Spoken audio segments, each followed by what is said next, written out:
Hello, Jane Burns, Medical Director here. I'm standing in for Heather Knox, our Chief Executive, this week to do this video message to you.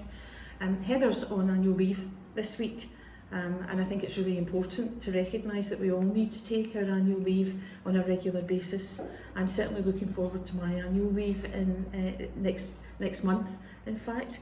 I think it's essential that in times of sustained pressures that we've all been experiencing, that we make sure that we take some downtime and recharge our batteries.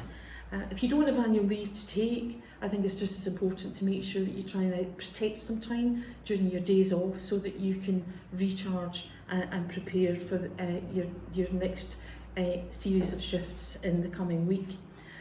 For many, especially in healthcare, it's a natural instinct to just keep going because you know that your team needs your contribution. But we don't always recognise it in just keeping going, the impact that that's having on our own well-being.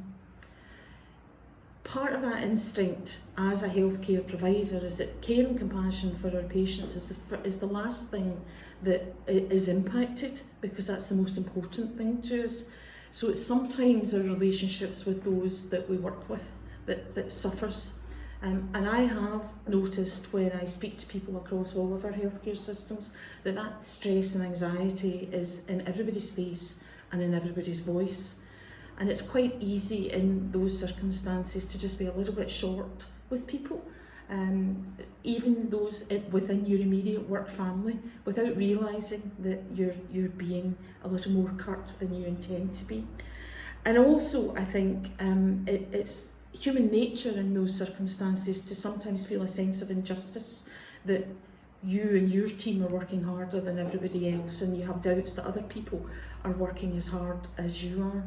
I have to say that in my discussions with people across the whole aspects of our systems of care, everybody is working as hard as they possibly can.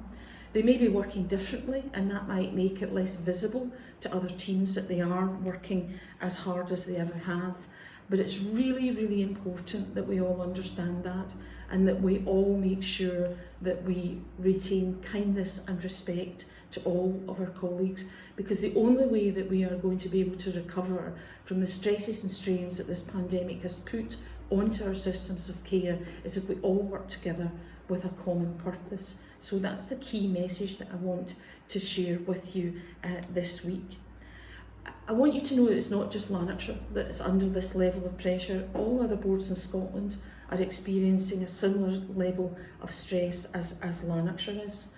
I meet regularly with my medical director counterparts across Scotland and in the west of Scotland in particular.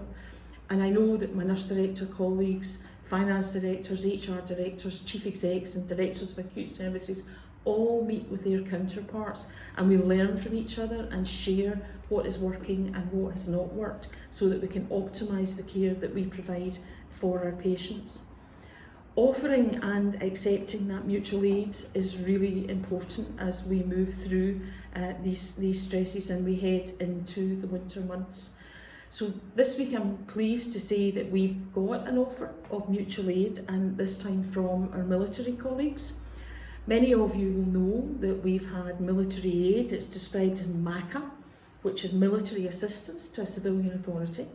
And we've had that assistance from the Army colleagues in the vaccination programme and also assisting the Scottish Ambulance Service.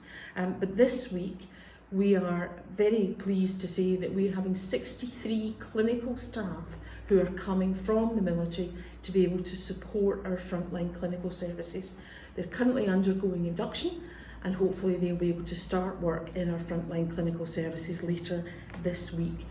So I'd like to offer a warm welcome to those individuals who are coming to work within NHS Lanarkshire, and I know that you want to offer that welcome to those staff into your teams. And I'd like once again to thank you for everything that you continue to do. Please stay well and look after yourselves. Thank you.